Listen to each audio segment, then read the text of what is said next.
നമ്മൾ page number 136 ചോദ്യങ്ങൾ ചെയ്യുന്നതിന് മുമ്പായി ഒരു 5 ഫാക്റ്റ് നിങ്ങളുടെ അടുത്ത് പറയാം. ഒരു ലൈൻ നമ്മളിവിടെ വരച്ചു, അതിനെ ടച്ച് ചെയ്തുകൊണ്ട് മറ്റൊരു ലൈൻ വരച്ചു. അപ്പോൾ നമുക്കിവിടെ 2 ആംഗിൾസ് ഫോമായി അല്ലേ? 2 ആംഗിൾസ് ഫോം ആവുന്ന കണ്ടല്ലോ. അപ്പോൾ ഈ ആംഗിൾസിൻ്റെ ഈ തൊട്ടടുത്തുള്ള ആംഗിൾസ് നമ്മൾ പറയുന്ന പേര് അഡ്ജസെൻ്റ് ആംഗിൾ എന്നാണ് കേട്ടോ. എന്താണ്? അഡ്ജസെൻ്റ് ആംഗിൾസ്. അപ്പോൾ അഡ്ജസെൻ്റ് ആംഗിൾസ് എപ്പോഴും ഒരു സ്ട്രെയിറ്റ് ലൈനിൽ ഉണ്ടെങ്കിൽ അതിൻ്റെ സം എന്ന് പറയുന്നത് സം ഓഫ് അഡ്ജസെൻ്റ് ആംഗിൾസ് എത്രയാണ്? 180 ഡിഗ്രി ആയിരിക്കും. അപ്പോൾ അപ്പം നിങ്ങൾക്ക് ഒരെണ്ണമേ തന്നിട്ടുള്ളൂ എങ്കിൽ ഒരു ബുദ്ധിമുട്ടും കരുതണ്ട. രണ്ടും കൂടി ചേരുമ്പോൾ എത്ര വരണം? 100 എന്ന് സങ്കല്പമല്ല 100 ആണ്. സോ അപ്പോൾ ഇത് കണ്ടെത്താനുള്ള മാർഗം 180 മൈനസ് 80 ചെയ്ത് this angle will be 100. Okay, മനസ്സിലായല്ലോ. അപ്പോൾ തൊട്ടടുത്തെടുത്തിരിക്കുന്ന ആംഗിൾസിന് പറയുന്ന പേര് ഓർത്തുകൊള്ളുക, അഡ്ജസെൻ്റ് ആംഗിൾ. ക്ലിയർ അല്ലേ? ഇനി അഡ്ജസെൻ്റ് ആംഗിൾസിൻ്റെ സം എപ്പോഴും എത്രയായിരിക്കും എന്ന് പറഞ്ഞാൽ 180. അതും ഓക്കെ അല്ലേ? ഇനി നോക്കുക, ഞാനൊരു സ്ട്രെയിറ്റ് ലൈൻ ഇവിടെ വരച്ചു, അല്ലെങ്കിൽ ഇതിൽ തന്നെ ഞാൻ ഈ ലൈനിനെ എക്സ്റ്റെൻഡ് ചെയ്തു എന്ന് വിചാരിക്കുക. ഈ ലൈനിനെ ഞാൻ താഴേക്ക് എക്സ്റ്റെൻഡ് ചെയ്തു.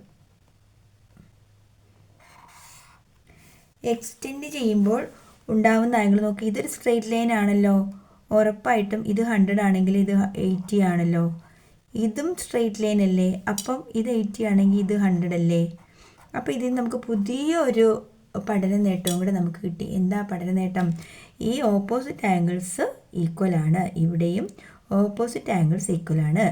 അല്ലെങ്കിൽ ഒരു കാര്യം നമുക്ക് പറയുന്നത്, ചെറിയ ആംഗിളുകൾ, സ്മോൾ ആംഗിൾസ് ആർ ഈക്വൽ അല്ലേ? ഈ ചെറിയ ആംഗിളും ഈക്വൽ ആണ്. ലാർജ് ആംഗിൾസ് ആർ ഈക്വൽ, വലിയ ആംഗിൾസ് ഈക്വൽ ആണ്. ഒരു ലൈനിനെ മറ്റൊരു ലൈൻ മുറിച്ച് കടക്കുമ്പോഴുണ്ടാകുന്ന ചെറിയ കോണുകളെല്ലാം തുല്യമാണ്, വലിയ കോണുകളെല്ലാം തുല്യമാണ്. ക്ലിയർ അല്ലേ? അതുപോലെ ചെറുതും വലുതും കൂടെ കൂട്ടിയാൽ 180 ആണ്. 5 ഫാക്റ്റ് നിങ്ങൾക്ക് ക്ലിയർ അല്ലേ? അപ്പോൾ അത് വെച്ചിട്ടാണ് നമുക്ക് page number 136 questions. Page number 136 ഒന്നാമത്തെ ചോദ്യം, in the 4 angles made by 2 intersecting lines, the sum of 2 angle is 100. Calculate all the 4 angles. ഇപ്പോൾ ടീച്ചർ പറഞ്ഞ എക്സാമ്പിൾ അൺഫോർച്ചുനേറ്റ്ലി സെയിം ആയി മാറി കേട്ടോ. ഞാൻ വെറുതെ ഒരു 100 എന്നൊരു എക്സാമ്പിൾ കാണിച്ചതായിരുന്നു. പക്ഷേ ക്വസ്റ്റ്യൻ അങ്ങനെ 4 angles made by 2 intersecting lines, 2 വരകൾ മുറിച്ച് കിടക്കുമ്പോൾ ഉണ്ടാകുന്നതിലെ ഒരു കോണെന്ന് പറയുന്നത് 100 ഡിഗ്രി ആണെങ്കിൽ കാൽക്കുലേറ്റ് ഓൾ അതർ 4 ആംഗിൾസ് എന്ന് പറഞ്ഞിട്ടുണ്ട്. ഓക്കെ, അതല്ല, സം ഓഫ് അല്ലേ? The sum of the 2 angle is 100. 2 ആംഗിൾസിൻ്റെ സമ്മ് 100 ആണെങ്കിൽ കാൽക്കുലേറ്റ് ഓൾ ദ 4 ആംഗിൾസ്, ഓരോ കോണുകളും എത്രയാണെന്ന് കണ്ടെത്തണം. പറഞ്ഞിരിക്കുന്നത് 4 angles made by 2 intersecting lines, 2 intersecting lines വഴി നമുക്കുണ്ടായ ആംഗിൾസ് എന്ന് പറയുന്നത് 4 ഇവിടെ ഫോമായി അല്ലേ? അപ്പോൾ ഇതിനകത്ത് അവർ പറഞ്ഞിട്ടുണ്ട്, ചോദ്യത്തിൽ പറഞ്ഞത് sum of the 2 angle is 100. 2 എണ്ണത്തിൻ്റെ സമ്മ് 100. എന്തായാലും ഇത് രണ്ടും ഈക്വലാണ്, ഇത് രണ്ടും ഈക്വലാണ്.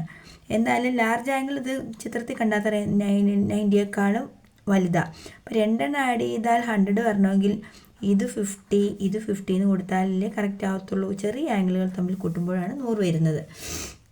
വലിയ ആംഗിൾ എടുത്താൽ അത് 100നേക്കാളും മുകളിൽ. അപ്പോൾ 2 ആംഗിൾസ് തമ്മിൽ കൂട്ടുമ്പോൾ 100 വരിക എന്ന് പറഞ്ഞാൽ ചെറിയ ആംഗിളിൽ 50 ഈച്ച് കൊടുത്താൽ പോരെ. സോ റിമൈനിങ് ഇവിടെ എന്ത് വരും?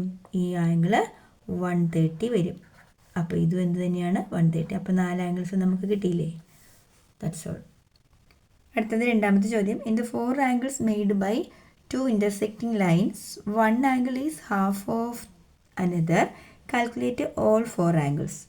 പറഞ്ഞിരിക്കുന്നത് ഒരു വരയെ മറ്റൊരു വര മുറിച്ച് കടക്കുമ്പോൾ ഉണ്ടാകുന്നതിലെ ഒരു ആംഗിൾ എന്ന് പറയുന്നത് മറ്റതിൻ്റെ ഇരട്ടിയാണ്. അതായത് ഇത് രണ്ടും ഈക്വലാണ്, പക്ഷേ ഇതിൻ്റെ ഇരട്ടിയാണിത്, അല്ലെങ്കിൽ ഇതിൻ്റെ ഇരട്ടിയാണിത്. ഇത് രണ്ടും ഈക്വലാണല്ലോ. അപ്പോൾ നമ്മൾ ഇന്നലെ ചെയ്തതുപോലെ തന്നെ ഇത്, അതായത് ഒന്നിൻ്റെ ഇരട്ടി എന്ന് പറയുന്നത് ഇതതിൻ്റെ 2 മടങ്ങ്. അപ്പോൾ 2 3 മടങ്ങ് ആഡ് ചെയ്യുമ്പോഴാണ് ഏതോ സംഖ്യയുടെ 3 മടങ്ങ് ആഡ് ചെയ്യുമ്പോഴാണ് 180 കിട്ടുന്നതെങ്കിൽ ആ സംഖ്യ ഏതാണ്? 60 × 3 ചെയ്താലല്ലേ നമുക്ക് 180 കിട്ടുള്ളൂ. അപ്പോൾ ചെറിയ ആംഗിൾ 60ഉം ഇത് 120. ഇത് 60 ആണെങ്കിൽ ഇത് 60 വരും, ഇത് ഇത് ചുമ്മാ യുക്തിചിന്തയിൽ ആലോചിക്കാവുന്നേ ഉള്ളൂ കേട്ടോ. എക്സ് എന്നുള്ള വേരിയബിളൊക്കെ കൊടുത്ത് നമുക്ക് ചെയ്യാനുണ്ട്, പക്ഷേ അത് 7th-ലാണ്. നിങ്ങളിപ്പോൾ അപ്പം എക്സിനെ പറ്റി ഇപ്പോൾ തൊട്ട് മുന്നേ നമ്മൾ 5 റിലേഷൻ പഠിച്ചില്ലേ, അത് നമ്മൾ ആ കുറേ യുക്തിചിന്തയും കൂടെ ആലോചിച്ച്, അതായത് ഏതോ ഒരു സംഖ്യ അതിൻ്റെ ഇരട്ടി, അപ്പോൾ എന്തായാലും ഒരു സംഖ്യയുടെ 3 മടങ്ങ്, ഒരു സംഖ്യയുടെ 3 മടങ്ങ് ആഡ് ചെയ്യുമ്പോഴാണ് 180. അപ്പം 180-നെ 3 കൊണ്ട് ഡിവൈഡ് ചെയ്താൽ മതി. ആ 3 മടങ്ങ് ആരുടെയാണെന്നറിയാം. അതിന് 180-നെ 3 കൊണ്ട് ഹരിക്കുമ്പോൾ നമുക്ക് എന്ത് കിട്ടും? 60. ആ ഒരാൾ 60ആണ്, അതിൻ്റെ ഇരട്ടി 120. ആഡ് ചെയ്യുമ്പോൾ 180. ക്ലിയർ അല്ലേ? അടുത്ത ചോദ്യം. The 2 pictures below shows lines passing through a point. The measure of sum of angles are given in each. Calculate the other marked angles in each. ഇവിടെ ലൈൻസുകൾ കടന്നു പോകുന്ന പോലെ ഒരു ചിത്രം വരച്ചിട്ടുണ്ട്. അതിൽ ചില ആംഗിൾസ് അവർ തന്നിട്ടുണ്ട്. The measures of some angles are given in each. രണ്ടെണ്ണത്തിലും ചില ആംഗിൾസ് തന്നിട്ടുണ്ട്. Calculate the other marked angles in each. ഓരോന്നിലെ മാർക്ക്ഡ് ആംഗിൾസ്. അപ്പോൾ ഞാൻ പ്രത്യേകിച്ച് വരയ്ക്കണ്ടല്ലോ, വരയ്ക്കാതെ തന്നെ ടെക്സ്റ്റ് ബുക്കിൽ പറയാം. ആദ്യം നമുക്കറിയാവുന്നത് ഇങ്ങനെ സ്ട്രെയിറ്റ് പോകുന്നത് 90 ഡിഗ്രി. അതുകൊണ്ട് ഈ ഒരു ചിഹ്നത്തിൻ്റെ അർത്ഥം എന്താ? ഇത് 90 ആണെന്നാണ് കേട്ടോ. സോ ഈ ആംഗിൾ 90 ആണ്. ഇത് 40, 90, 9, 130 വരും. ഇത് രണ്ടും കൂടി 130 വന്നാൽ ബാക്കി ഇത് എത്രയാണ്? ഇത് 50 അല്ലേ? ഇനി ഓപ്പോസിറ്റ് ആംഗിൾസ് ഈക്വൽ ആണെന്ന് പറയുന്ന സ്ഥിതിക്ക് ഇത് 50 അല്ലേ? ഇതിൻ്റെ ഓപ്പോസിറ്റ് ഇത് 40 അല്ലേ? ഇതിൻ്റെ ഓപ്പോസിറ്റ് അല്ലെങ്കിൽ ഇത് 90 എന്നുള്ള കോൺസെപ്റ്റിൽ ഇതും കിട്ടി. എല്ലാ ആംഗിളും കിട്ടിയില്ലേ? അതുപോലെ സെക്കൻഡ് ക്വസ്റ്റ്യൻ. ഓപ്പോസിറ്റ് ആംഗിൾസ് ഇത് എത്രയാണ്? ഇത് 60 ആണ്. ഇത് 50 ആണെങ്കിൽ ഇതും 50 ആണ്. 6, 5, 11, 110 അപ്പോൾ ഇത് എത്ര വരും? ഇത് 70 വരും. സോ ഇവിടെ എന്ത് വരും? 70 വരും. ക്ലിയർ അല്ലേ? ഡൗട്ടൊന്നും ഇല്ലല്ലോ മക്കളെ?